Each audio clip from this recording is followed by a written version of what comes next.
And I was like, oh, the film's almost over. There's only like 10 minutes left, probably. And I checked, I was like, what? Like 90 minutes and there's still another 30 minutes left? Poe, I need you to discreetly infiltrate the cadets. What is this? Blood, symbols, rituals. Oh, my lord.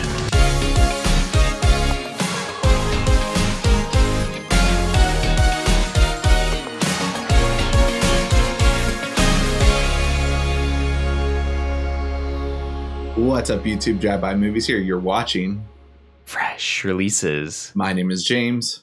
My name is Blaze. And today we're checking out the new film that's been #1 on Netflix, The Pale Blue Eye. We are no closer to finding who's responsible for this than we were a month ago! We are closer. It's only a matter of time.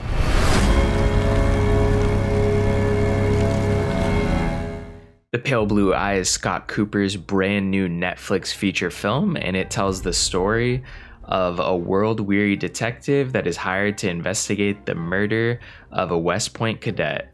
Stymied by the cadets' code of silence, he enlists one of their own to help unravel the case, a young man the world would come to know as Edgar Allan Poe. So this is an interesting movie because I felt like we've seen a lot of Harry Melling in the past couple years. I feel like he made his appearance as Dudley, and now we see him, and this is like one of the first movies where I feel like he's given, instead of a supporting role, like pretty much a almost lead role. It's like as close as you can get to a lead role. It's like a co-lead with Christian Bale in this film. I feel like they share the exact same amount of screen time essentially. But yeah, it was interesting to see a different take on the detective movie. This definitely is like a gothic style movie. But James, what do you think of this movie? Yeah, I mean, I do like these style of movies a lot. Like, this is kind of the stuff I'd love seeing. Like a movie that came out last year that kind of nobody talked about was Cursed. I think I went into that movie a little too excited though, and came out a little disappointed, but it's still a very like well done movie and a very different take on werewolves as well versus this movie. I mean, one can argue there was that movie The Raven with John Cusack that came out like a decade ago or now, but I remember that movie had terrible reviews and wasn't really well liked. I never saw it, so I can't comment too much on it.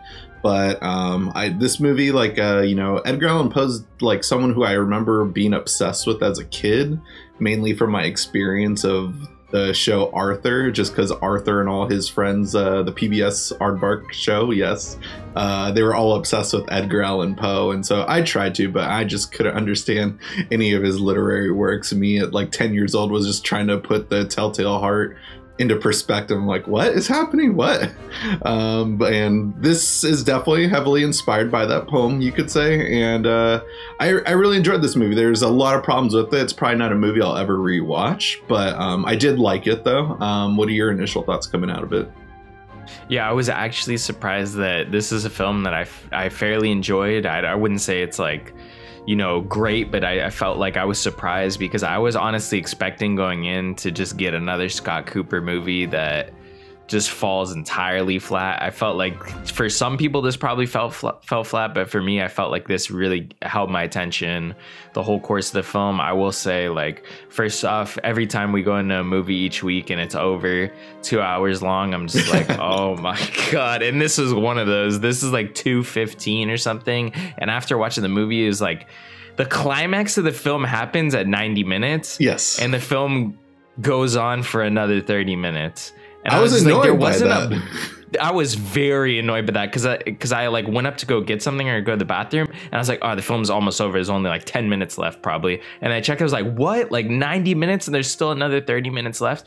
I don't know what it is nowadays, but it seems like nobody can just make a 90-minute movie that tells a good, concise story. It feels like we have to drag this thing out.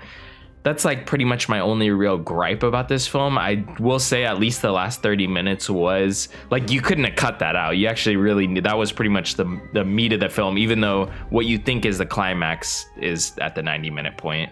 The film still, it doesn't drag on for another 30 minutes. It actually flies by because of the scenes that kind of are exposed at that moment. But yeah, it just, I feel like this could, if there was some way to get this into 90 minutes, I feel like this film would have been like stellar. It would have been much better than anything I feel like Scott Cooper's come to make previously. No, I agree. That's 100% it. Because when the climax hits, like I was like, all right, the movie's coming to a close. This I thought like it was kind of like a hokey ending where I was just like, really, like this is the direction it went in. This is kind of dorky and stuff. Like I get they wanted to end it big and whatever, so I was disappointed. But then I paused it too, like you said, and I saw, wait, what's going to happen in these last 30 minutes? Like everything was solved, and then there's like a plot twist on the plot twist on who the killers are and stuff. And I was just like, oh, okay. And I liked the overall ending and resolution of the movie. I think the biggest problem is the climax is just very underwhelming and plays off like a grand scale big moment, like with a lot of special effects that kind of feels like the special effects weren't bad, but it feels kind of out of place.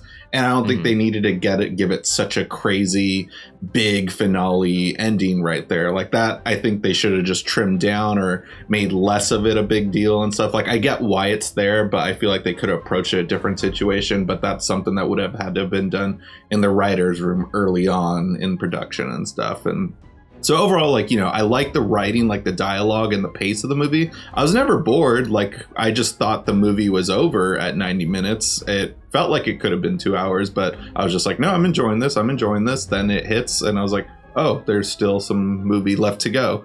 And I was still enjoying the final moments of the movie. It's just that weird 90-minute mark where you think it's the ending, but it's a climactic final sequence that is overall going to set up the ending of the movie. Just felt like a little overplayed out and a little overdone, and that's the biggest problem. I have only seen one Scott Cooper movie, Out of the Furnace. Okay movie, I remember enjoying it, but I never revisited it, never felt the need to. Still don't really feel the need to. I just remember it was a revenge movie, and here we have another revenge movie. But yeah. Oh, this is a revenge movie? I thought it was a mystery movie. Oh, this is true. Yeah, sorry, spoilers right there, but yeah.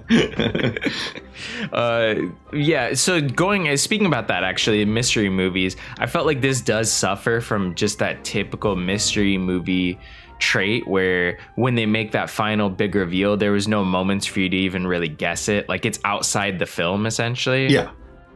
And I think that always, like, mystery films always do kind of suffer as they have the whole thing of like, oh, who's the killer? What's the mystery? Like, what's going on? But then, like, the reveal is always outside of the time constraints of the film. It's always like a flashback or something. So it does always kind of just naturally feel cheap.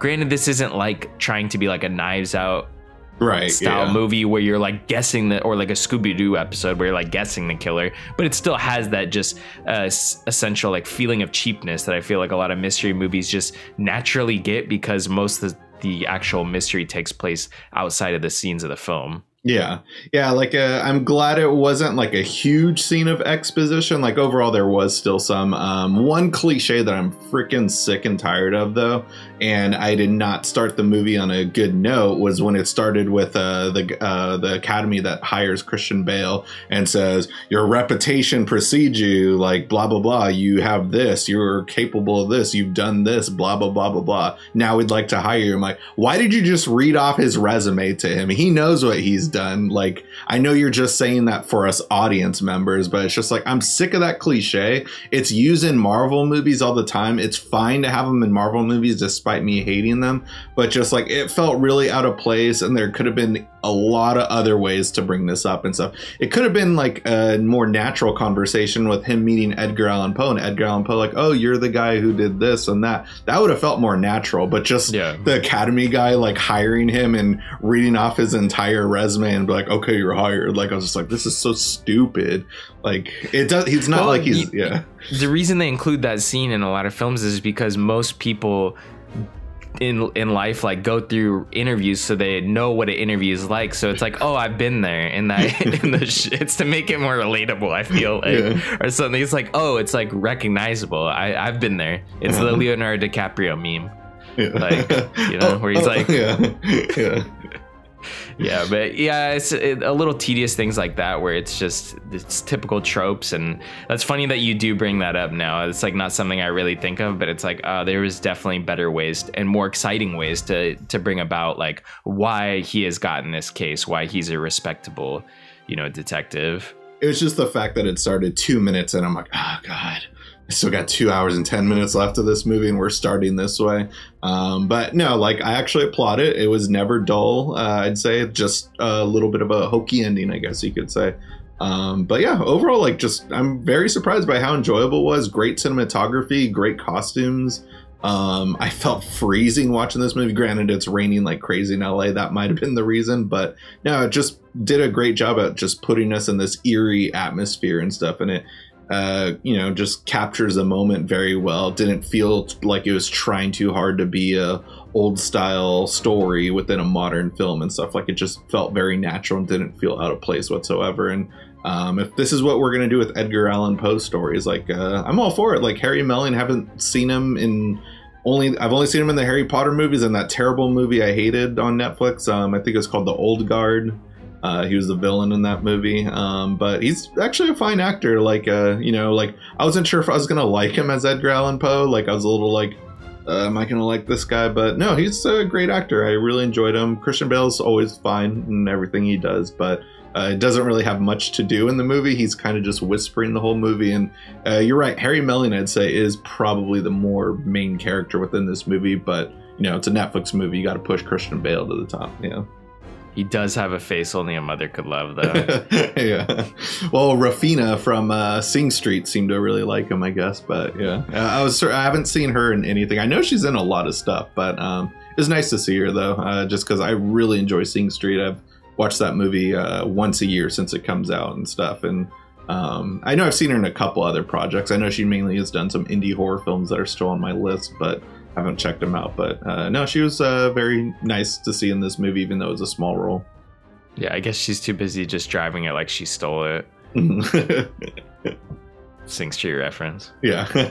Anyways, I'd say check this out. Like it's on Netflix. It's definitely worth the watch, especially if you're looking for something. This would actually be a great film to watch around Halloween. Yeah. If you weren't into like horror, like you want to watch something that would get you in the mood, this would be like the perfect movie to watch. It just sucks that it's now January and you got to wait a whole year basically. Yeah, because I'm probably going to forget about it and the Netflix algorithm is not going to keep it on the home page during Halloween, which is a bummer.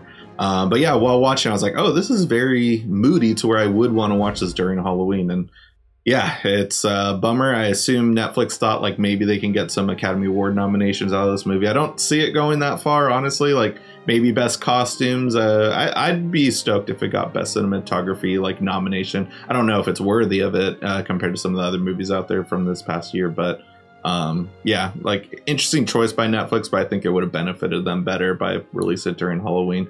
But what do I know? It's the #1 movie this last weekend, so good for them. But yeah, have you checked it out?